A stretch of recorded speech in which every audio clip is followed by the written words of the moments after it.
Alright, so today we have 9 different ways to build rapport with anyone using matching and mirroring. Now, if you haven't already heard about matching and mirroring, it's basically when you copy the other person, whether it's your physiology, your tonality, or your words. So 3 different sections, and I'm going to give you 9 different tips within those 3 different categories. Starting with physiology, if you are in person, this is the best way or easiest, fastest way to build rapport with somebody. Now, when we're talking about physiology, we're talking about 5 different things. So this is the crux of building rapport. Within physiology, there's posture, gesture, expressions, breath, and blink. Let's talk about a little bit of each one.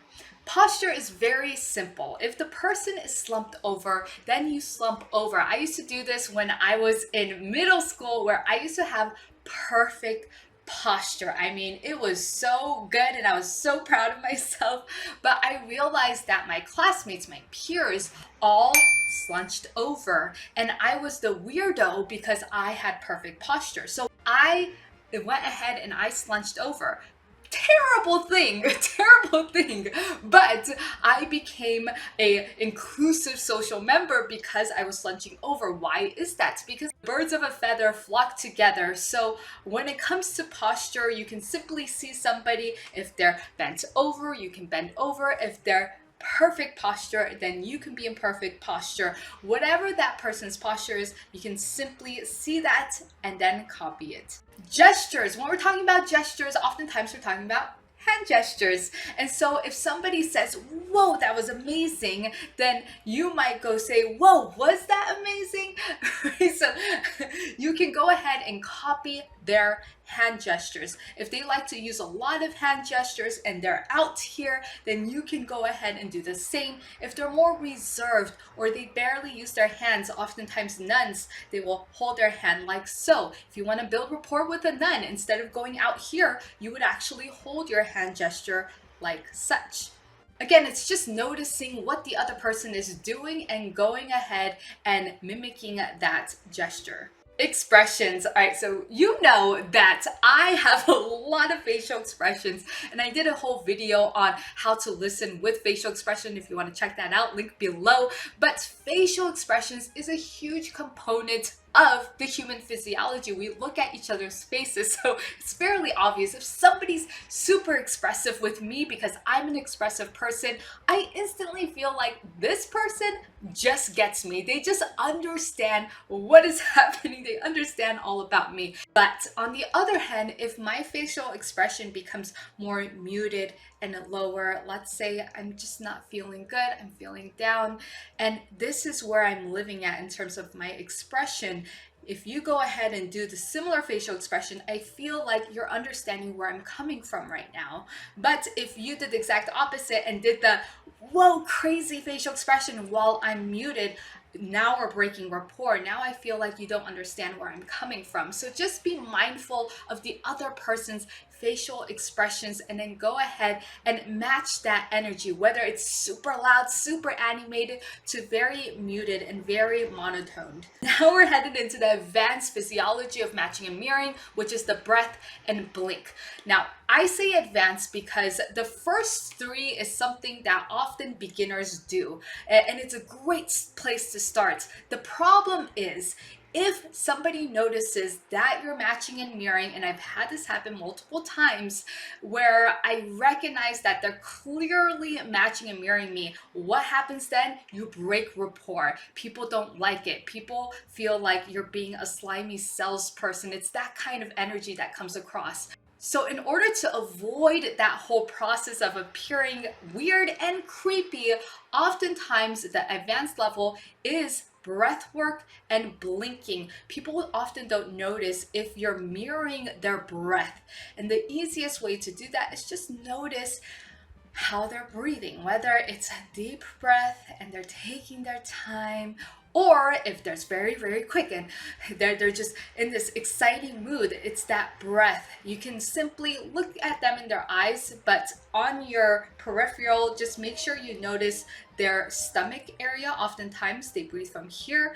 If somebody is nervous or they're trying to hold a certain posture and they're putting their stomach in, oftentimes they will breathe from their chest. In general, a lot of women will breathe from their chest and a lot of men will breathe from their stomach, even though we all should breathe from our stomachs. But because oftentimes women will hold their posture or they try to suck in their stomach, they oftentimes breathe from their chest. So I say this with caution because you don't want to stare at a woman's chest. You want to make sure that you look at them in their eyes while noticing their breath. You notice their shoulders, you notice how they move, and then go into rapport with their breath.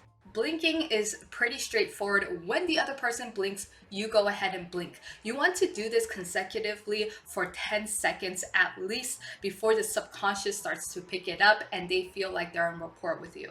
That's it for physiology. Moving on to tonality, we have three different things we want to concentrate on. We want to concentrate on the speed, the volume, and the tone of the voice. Speed is how quickly somebody talks. Sometimes people talk really quick and they talk really fast and you have to just keep up, right? And sometimes people talk really slow and they really take their time. But whatever it may be, just match the speed of the person. Sometimes people talk really fast and then they go really slow. And so they vary their different speed levels, which, by the way, is a great way as a speaker to do. You want to speed it up, you want to slow it down, and there's different techniques to that. But when you're having a conversation with somebody, you want to make sure you match the speed of the other individual and just recognize where they're going fast and when they're going slow. Volume. Volume is something that I have to be mindful of in terms of how high I go when I get excited. With me and my mother, we have so much rapport that sometimes we get really loud without knowing how loud we are until a third party, whether it's another family member or something, says, hey, tone down your volume. You gotta bring it down a little bit. And that just shows how much rapport me and my mom have built up, that we would just get louder and louder because we're just such in rapport that we don't even notice that we're both getting louder. So that's where you want to be. Not to say that you need to get loud all the time, but if somebody is being quiet and they really want to hush things down, you want to be the one who's hushing down as well.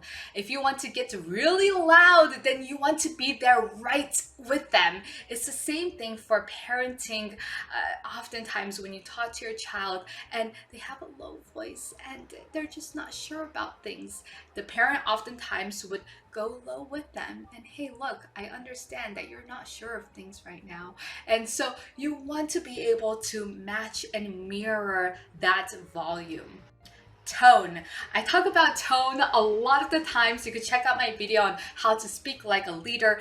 But tone essentially has three different sections that I want to concentrate on. It's the up tone, the neutral tone, and the down tone.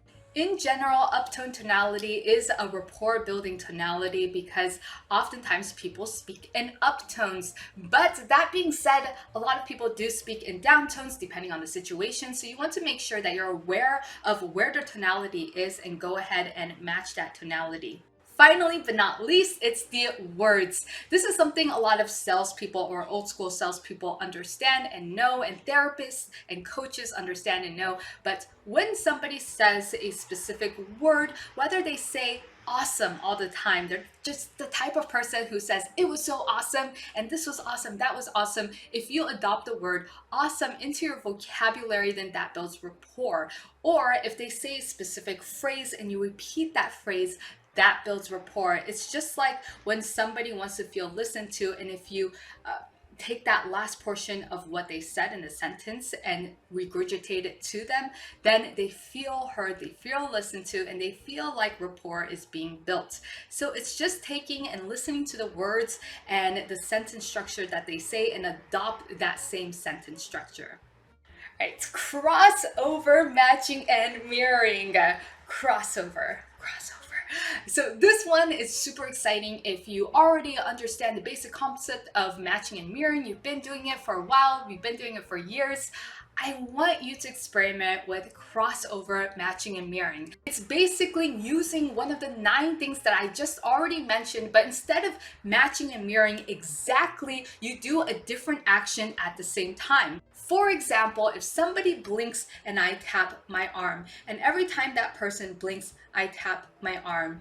And so we're in rhythm with each other without knowing. Again, it's all about the other person not knowing that you're matching and mirroring. As soon as the other person detects that you're matching and mirroring, you're actually breaking rapport. So advanced level NLP work is to do crossover matching and mirroring. So something as simple as this, or it could be touching the chin. It doesn't matter what it is, but whatever action that you're attaching your action to, just make sure it's consistent and that you're in rhythm with the other person. And of course, do that for at least 10 seconds so their subconscious picks it up. And for some reason, they just feel like you're in rhythm with them. It's this very cool way of doing matching and mirroring at a higher level.